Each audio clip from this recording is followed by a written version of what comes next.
तक पद यात्रा के दौरान एक नागा साधु हवा में उड़ने लगा। फिर जो चमत्कार हुआ उसे देखकर लोगों के पसीने छूट गए। दिल्ली की धुंधली सुबह थी। वह नवंबर 2025 की बात है।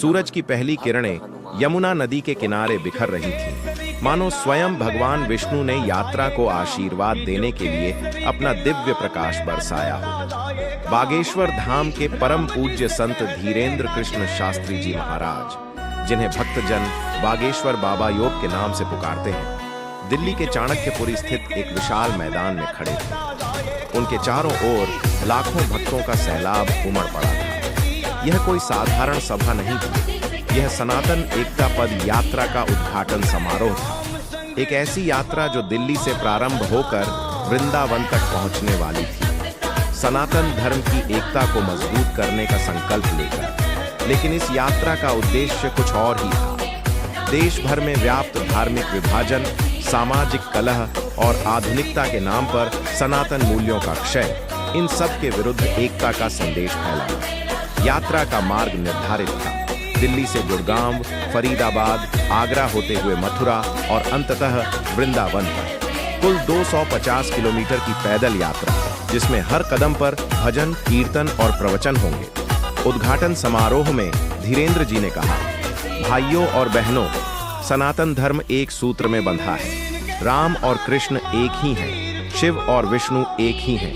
यह यात्रा न केवल पैरों की थकान मिटाएगी, बल्कि हृदयों की दूरी भी समाप्त कर देगी। उनकी वाणी में वह जादू था जो लाखों को आकर्षित करता। समारोह में केंद्रीय मंत्री, स्थानीय विधायक और सैकड़ों संत महात्मा उपस्थित थे। एक वृद्ध संत स्वामी रामभद्राचार्य जी ने आशीर्वाद दिया, यह यात्रा चमत्कारों की वर्षा लाएगी, क्योंकि भगवान स्वयं इसमें विराजमान है।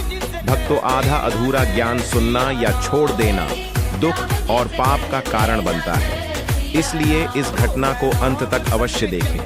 अगर आप भी हनुमान जी के सच्चे भक्त हैं, तो इस वीडियो को लाइक करके चैनल को सब्सक्राइब जरूर करें और कमेंट में जय श्री कृष्णा जरूर लिखें। तो चलिए बिना किसी विलंब के शुरू करते हैं। यात्रा की शुरुआत धूमधाम से हुई। धीरेंद्र जी ने लाल झंडे को फहराया और भक्तों का जत्था चल पड़ा। आगे आगे संतों का समूह, बीच में धीरेंद्र जी और पीछे महिलाओं और बच्चों का कारवां। ट्रक पर भजन गाने वाले कलाकार और साइड में लंगर की व्यवस्था।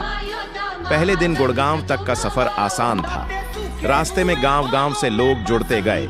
एक बुजुर्ग किसान केशवलाल ने कहा, महाराज, मैंने सुना है कि आपकी कृपा से बांझ महिलाएं संतान प्राप्त करती हैं। मेरी बहू को भी आशीर्वाद दें।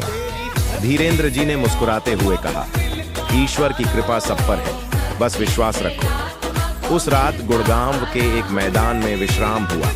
भक्तों ने रामचरितमानस का पाठ किया और हवा में एक अजीब सी शांति घुली हुई थी। दूसरा दिन फरीदाबाद की ओर बढ़ा। गर्मी चरम पर थी, सूरज आग उगल रहा था। भक्तों के पैरों में छाले पड़ने लगे, लेकिन धीरेंद्र जी का उत्साह देखकर कोई पीछे न हटा। रास्ते में एक दुर्घटना घटी। एक ट्रक का टायर फट गया, जिसमें लंगर का सामान लदा था। सब चिंतित हो गए।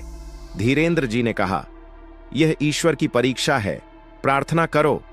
उन्होंने एक छोटा सा पूजन किया और आश्चर्यजनक रूप से ट्रक का इंजन बिना किसी समस्या के चालू हो गया। ड्राइवर ने कसम खाई, महाराज, यह तो चमत्कार है। टायर फटा था, लेकिन गाड़ी चल पड़ी। यह पहला छोटा सा चमत्कार था जो भक्तों में उत्साह भर गया। फरीदाबाद पहुंचते पहुंचते शाम हो गई। वहां स्थानीय मंदिर में प्रवचन हुआ।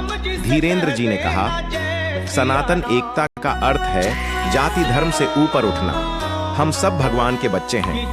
रात को भक्तों ने कीर्तन किया और एक युवा लड़की सीमा ने अपनी बीमारी का जिक्र किया। वह कैंसर से पीड़ित थी। धीरेंद्र जी ने उसके माथे पर हाथ रखा और कहा, जाओ, तुम ठीक हो जाओगे। अगली सुबह सीमा ने बताया कि उसकी दर्द रात भर कम हो गई। डॉक्टरों ने बाद में पुष्टि की, ट्यूमर सिकुड़ गया था। यह खबर सोशल मीडिया पर वायरल हो गई और यात्रा में जुड़ने वालों की संख्या दोगुनी हो गई। तीसरा दिन आगरा की ओर। यमुना का किनारा अब नजदीक आ रहा था, लेकिन बारिश ने अचानक रूप धारण कर लिया। मूसलाधार वर्षा में भक्त भीगते चले। एक नदी पार करने के दौरान पुल टूटने की खबर आई। सब डर गए। धीरेन्द्र जी ने कहा, भगवान राम ने लंका पार की, हम यह छोटी नदी क्या पार न करेंगे? उन्होंने गंगा माता का जाप शुरू कराया। आश्चर्य, वर्षा रुक गई और नदी का जल स्तर घट गया।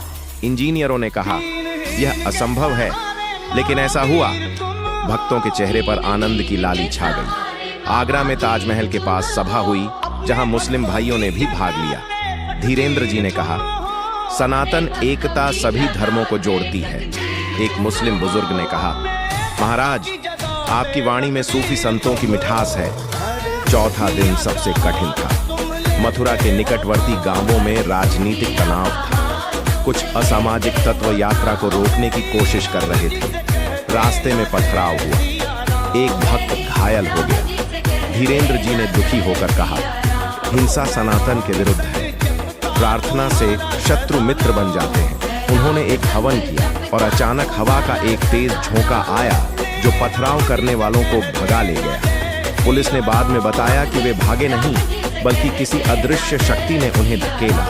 यह चमत्कार यात्रा को और मजबूत बना गया। मथुरा पहुंचते ही भक्तों की संख्या करोड़ों में पहुंच गई। रात को द्वारकाधीश मंदिर में आरती हुई और हवा में घंटियों की ध्वनि गूंजती रही।